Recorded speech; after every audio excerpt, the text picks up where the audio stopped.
tentang rangkaian bangun jam 00 sampai jam 00 lagi ya. Jadi sesuai arahan gurunya ya, ilmu RDAY tentang ibadah ekstrim ya. Yang pertama ya, Bapak Ibu simak baik-baik ya.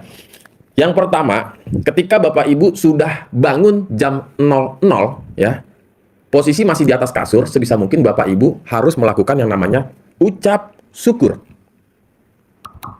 Bagaimana cara ucap syukurnya ya? Caranya begini. Ini pastikan Bapak Ibu bangun tidur mata melek, jangan nyari handphone dulu ya, kecuali masang alarm. Itu cukup matiin handphone, selesai. Jangan buka-buka WA, jangan buka-buka sosmed.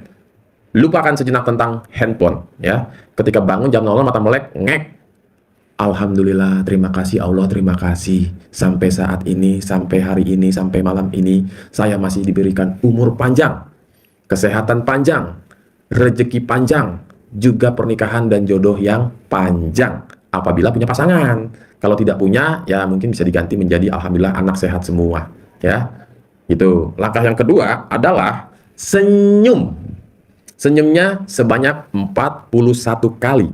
Dan sekali senyum selama 20 detik. Ya. Jadi kalau Bapak Ibu senyum itu kurang lebih menghabiskan waktu sekitar 14 menitan.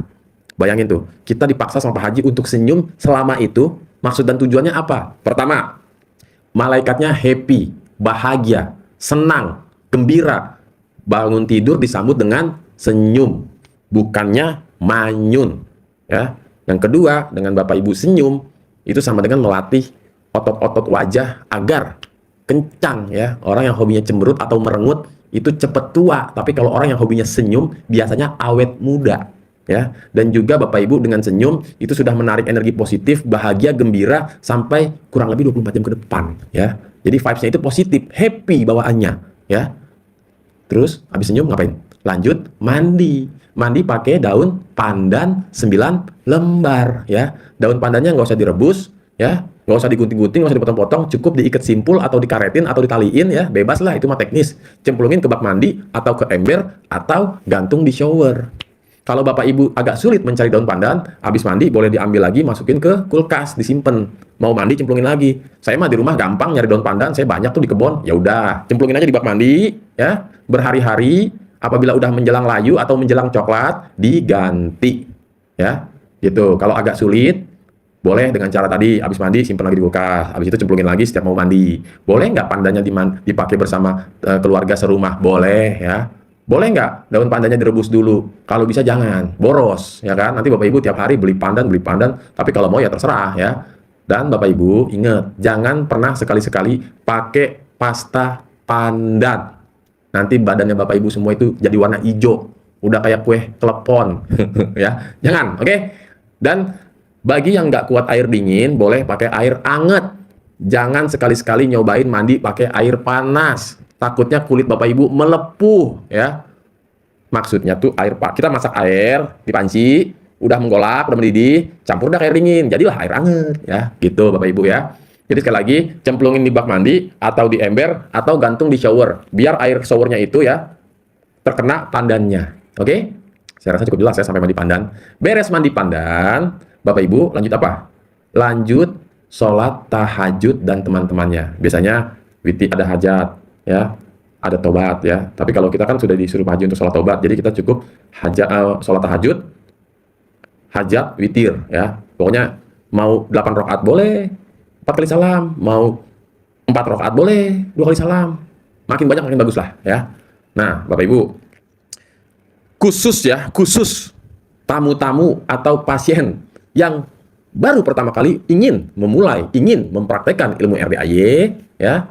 Sepemahaman saya nih, Pak Haji menyuruh kita untuk melakukan pertaubatan tanpa busana ya.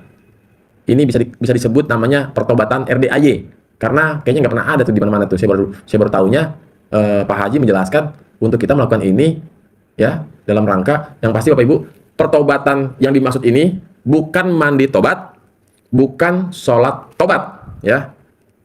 Sekali lagi, ini bukan tentang mandi tobat ataupun sholat tobat. Karena sholat tidak ada yang namanya tidak menggunakan busana ya. Sholat itu wajib menutup aurat ya, aurat.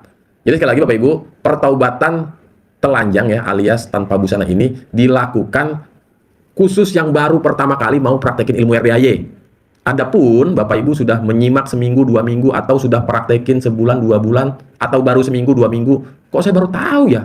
Nggak pernah saya dengar Pak Haji nyuruh begini. Nah, Bapak Ibu simak YouTube-nya RDAY sebanyak mungkin. Pasti pernah ada bahasan tentang pertaubatan ini, ya, pertaubatan RDAY.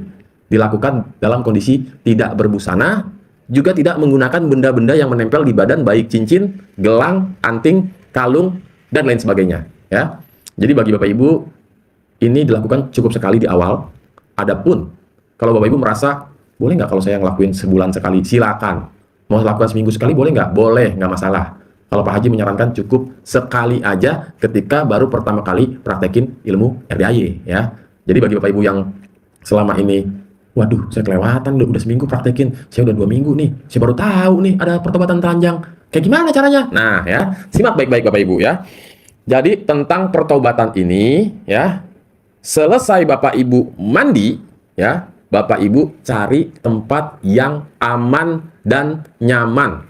Boleh di kamar, boleh di ruang tamu, atau di ruang tengah, atau kalau di rumahnya ada ruang sholat, boleh silakan lakukan di situ, ya. Lakukannya mungkin boleh duduk bersila atau bersimpuh, ya, silakan. Atau Bapak Ibu pengen duduk apa namanya, duduk kayak orang Jepang nih, begini, ya kan, begini nih. Duduk begini. Ini namanya duduk apa nih begini nih? Nah, ya kan? Silakan, ya, bebas. Berdiri boleh nggak? Boleh. Celentang boleh nggak? Ya masa celentang? Tengkurap? Ya apalagi tengkurap. Jangan, nggak usah. Cari posisi yang paling nyaman, paling enak. Ya, lakukan boleh di atas tikar, di atas sejadah, atau di atas karpet. Yang pasti jangan pernah coba-coba melakukan di atas kompor. Apalagi di atas genteng, ya. Jangan. Mas lagi boleh nggak kalau melakukannya di dapur? Silakan. Yang penting lihat kiri, lihat kanan, lihat atas, depan, belakang. Takutnya ada tikus ngintip. Atau Bapak Ibu, boleh nggak lakukan di teras rumah? Silakan kalau berani. Nggak lah, bercanda. Nggak usah, jangan aneh-aneh lah. Pokoknya lakukan di tempat yang aman dan nyaman. Ya, lampu boleh gelap, boleh terang, bebas. Teknis itu mah. Ya, nah Bapak Ibu, jadi ketika kita ingin mulai pertobatan, ya, kalau saya sih waktu itu saya istighfar dulu Bapak Ibu. Memang Pak Haji tidak menyarankan, ya, tapi saya istighfar kurang lebih 2 menit 3 menit lah. Astagfirullahaladzim, astagfirullahaladzim, astagfirullahaladzim, astagfirullahaladzim. Ya, istighfar. Habis istighfar, dilademin. Astagfirullah, Rabbal Baroya, Astagfirullah, minal khotoya, Astagfirullah, Rabbal Baroya, Astagfirullah, minal khotoya.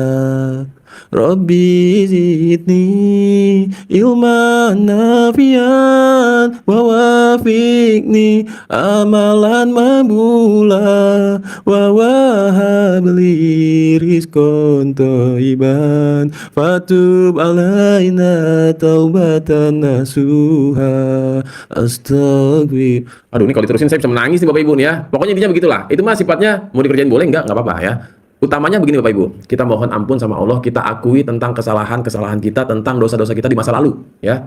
Sebelum kita tahu ilmu RDAY, ya. Jadi Bapak Ibu, poin utamanya nih, kita mohon ampun Allah mulai malam hari ini.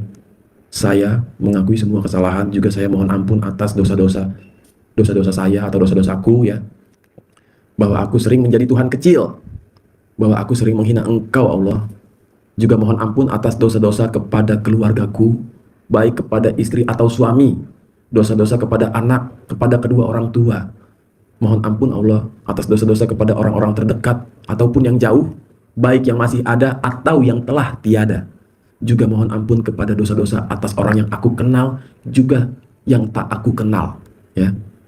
Dan aku juga mohon ampun atas dosa-dosa kepada makhluk ciptaan Engkau lainnya Allah, dosa kepada hewan atau kepada tumbuhan. Nah, itu kita utarakan, ya, dengan kesungguhan Bapak Ibu, ya, kita menyesali dan mohon ampun untuk tidak melakukan kembali, ya. Nah, poin-poin tadi Bapak Ibu ucapkan, ya, minta sama Allah. Tujuannya apa? Tujuannya setelah kita mohon ampun sama Allah, ya, seberapa banyak pun dosa yang pernah kita buat, baik disengaja atau tidak dan lain sebagainya, ya, itu Allah nanti merintahkan malaikat si pencatat amal buruk, ya, malaikat atid namanya. Kalau rokib amal baik, atid amal buruk, untuk meleburkan catatan-catatan amal buruk kita, dosa-dosa kita, untuk menghapus semua, ya. Jadi Bapak Ibu, yakin setelah kita melakukan pertobatan tersebut, Allah hapus semua dosa-dosa kita, dan ketika kita berdoa, bermunajat, minta sama Allah, cepat terkabul. Ditambah lagi dorongan wasilah aminnya anak yatim, ya. Tentunya anak yatim RDAY, gitu Bapak Ibu ya. Jadi sekali lagi buat warga TikTok, nanti kalau kelewatan, Bang, ulangin dong gimana tadi? Nyimak di YouTube. Ini lagi live di YouTube, lagi live di Facebook juga ya. RDAY Official Haji Dwi Susanto. Oke? Saya nggak bisa ngulang lagi dari awal nih, wasting time ya, buang-buang waktu. Oke? Mohon maaf. Pokoknya bisa nyimak di YouTube-nya RDAY Official Haji Dwi Susanto yang subscribernya 400.000 lebih ya, udah menjelang 500.000 ya. Bagi para penonton jangan lupa subscribe dulu dong ya, biar abangnya semangat nih ngejelasin tentang rangkaian ibadah ekstrim. Beres pertobatan, Bapak Ibu lanjut baca Quran ya. Baca Qurannya paksain 12 juz. Kalau nggak bisa 12 juz gimana? Sanggupnya berapa? 6 juz. Ya udah ya, yang penting paksain. Saya belum bisa 6 juz, baru sanggup 3 juz. Nggak apa-apa. Yang penting mulai, kerjain, laksanakan, lakukan ya. Saya baru kuatnya 2 juz, ora opo-opo, paling enggak 2 juz kali 15 malam sama dengan hatam. Ya, saya baru sanggupnya 1 juz, saya belum lancar-lancar banget baca Quran. It's okay. Setidaknya dalam waktu 30 hari atau sebulan hatam. Ya, gitu. Jadi Bapak Ibu, tidak ada alasan untuk tidak membaca Quran di tengah malam. Saya nggak bisa baca Quran huruf Arab, beli Al-Quran huruf Latin. Ya, jadi sekali lagi tidak ada alasan untuk tidak membaca Al-Quran. Ya. Oke, kita lanjut ke berikutnya. Nah, baca Quran ini stop ketika menjelang azan subuh. Ya, Bapak Ibu silakan melaksanakan sholat fardu ya, sholat subuh. Beres sholat subuh, lanjut lagi sampai matahari terbit antara sekitar pukul 5.30 alias setengah 6. Ya, nah beres itu Bapak Ibu silakan melakukan kegiatan aktivitas normal pada umumnya, yang kerja mah kerja, ibu rumah tangga antar anak sekolah, masak, belanja ke pasar, atau ada yang dagang, sok bebas ya. Nah, adapun ya Bapak Ibu, Pak Haji menyarankan kita juga untuk melakukan sholat tobat sebanyak berapa rakaat? 60 kali salam ya. Berarti 1 kali salam sama dengan 2 rakaat. Berarti 68 kali 2 sama dengan 130 berapa? 4. Bener nggak? 68 kali 2 kali 2. Oh salah, 136, maaf ya. Kurang 1. Nah, jadi Bapak Ibu itu terbagi ya. Yang pertama, kalau kita melihat sifat 18, ini Bapak Ibu bisa cek di kolom deskripsi ya. Warga YouTube ada di kolom deskripsi atau di pin komen biasanya. Warga Facebook atau TikTok bisa cek di VT-VT-nya ya, karena pernah saya upload tentang 18 sifat ini ya. Intinya mah 18 sifat ini tersebar di mana-mana. Jadi 68 kali salam itu meliputi ya 18 sifat ini, sama dengan 18 kali salam dikerjakan dari selesai sholat maghrib sampai menjelang sholat isya. Ya, Bapak Ibu baca surat yang keduanya nggak usah yang panjang-panjang, yang ringkas aja. Kulhu ke atau ina atau apalah gitu, sifatnya yang pendek-pendek aja, Anas, Ahad gitu. Nah, terus Bapak Ibu ya, tentang niatnya, saya niat sholat sunnah taubat 2 rakaat karena saya sering gundah ya. Saya niat sholat sunnah 2 rakaat karena Allah Ta'ala, karena saya sering gundah. Yang pertama disebut karena sering gundah. Yang kedua karena saya sering suka gelisah. Yang ketiga, saya niat sholat sunnah 2 rakaat karena Allah Ta'ala, karena saya suka murung, karena saya suka sedih. Sampai 18 karena saya suka muka suntuk ya. Itu khusus yang 18 dikerjakan dari habis maghrib sampai menjelang isya. Adapun yang 50 kali salamnya itu dari 18 sifat ini, Bapak Ibu ya, coba dilihat mana yang paling dominan. 5 yang paling dominan. Contoh, kalau saya misalkan ya, saya ini adalah nomor 6 jengkel ya. Nomor 8 kepancing jengkel. 6, 8 mungkin saya bawel lah ya, bawel kategorinya nih, cerewet juga ya. Tapi cerewetnya itu dalam artian ya udahlah, pokoknya anggap aja masuk nih ke 2 poin ini nih. 7, 8, 9, 10 6, 8, 9, 10 sama 13 komen ya kan. Suka nyeletuk, komen tuh sebenarnya nyeletuk ya, kayak ngelihat orang miring dikit. Itu kenapa sih orang miring? Ngelihat orang pakai celananya kurang bahan. Astaga, itu orang kayak kurang bahan celananya, kayak nggak mampu aja beli celana yang kayak gitu-gitu tuh komen namanya tuh ya. Ada di mata kita salah dikit, mulut bawahnya pengen nyeletuk, komen ya, gitu. Nah, sholat 10 kali salam ya atas sifat jengkel. Saya sholat sunat 2 rakaat. Saya sholat sunat taubat 2 rakaat karena Allah Ta'ala, karena saya hobi jengkel, sering jengkel. Ya, Allahu Akbar. Nah, itu dilakukan 10 kali salam. Bapak Ibu boleh dilakukan waktu duha atau jam 8, jam 7, 8, 9, 10, 11 ya, menjelang zuhur ya, atau di waktu duha 10 kali salam. Nanti menjelang zuhur 10 kali salam tentang kepancing jengkel niatnya. Baru habis zuhur tambah lagi 10 kali salam tentang hobi bawel ya. Habis asar kan kita nggak boleh apa? Nggak boleh sholat ya. Adapun sebelum asar, pokoknya Bapak Ibu kerjain ya, bebas. Mau teknisnya, saya mau 20 kali salam dulu ya. Jengkel 10, kepancing jengkel 10.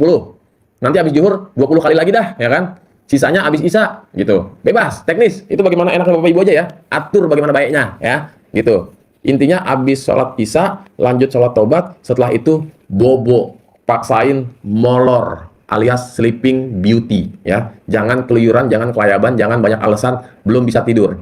Paksain tidur. Gimana caranya? Masuk kamar, kunci pintu, matiin lampu, buka YouTube, setel musik biar tidur cepet. Musik-musik yang enak atau setelan alunan ngaji atau apalah ya. Jangan dipegang HP-nya, geletakin aja ya. Nanti lama-lama tidur sendiri. Yang penting kita merem sambil ngayal jadi orang kaya. Waduh, enak bener nih. Duit banyak lagi nih ya kan. Banyak lagi ngitung domba. 1 2 3 4. Molor ya kan. Jadi nggak ada alasan untuk saya nggak bisa tidur Pak Haji, saya insom apa segala macam. Bapak Ibu melakukan rangkaian ibadah dari jam 00 itu sampai matahari terbit itu lumayan menguras energi ya. Jadi Bapak Ibu harus fresh dengan cara tidur dulu biar badan enak, biar mata nggak ngantuk. Jadinya kagak ada alasan pegel, ngantuk, capek ya. Ini bagi yang pengen maksain aja ya. Ini tidak berlaku untuk yang nggak maksain, nggak mau maksain. Kita no comment. Untuk yang terlalu banyak alasan skip ya. Ini bagi yang emang oke, mulai malam hari ini saya akan paksain. Oke, saya mau tidur dulu sekarang ya. Kalau bisa jangan bablas tidurnya ya. Nah, udah kita melakukan sholat tobat, jangan lupa kita apa? Baca alhamdulillah yang 999 kali 27 putaran dalam sehari semalam. Nah, tentang zikir alhamdulillah ya, ini Bapak Ibu bisa lakukan kapan aja, di mana aja. Tapi jangan lakukan di kamar mandi ya. Mohon maaf nih lagi BAB, alhamdulillah. Jangan, bukan adabnya ya. Dalam kamar mandi kita nggak boleh ngucap-ngucap ayat suci ya. Gitu, kalimat-kalimat Allah nggak boleh ya. Gitu, adabnya seperti itu. Boleh nggak saya lagi perjalanan nyetir ya kan? Biasanya kan saya suka dengerin musik ya. Tapi saya ganti zikir alhamdulillah, silakan. Boleh nggak kalau lagi dalam perjalanan atau lagi dalam ngantri di bank, saya ucap alhamdulillah? Boleh ya.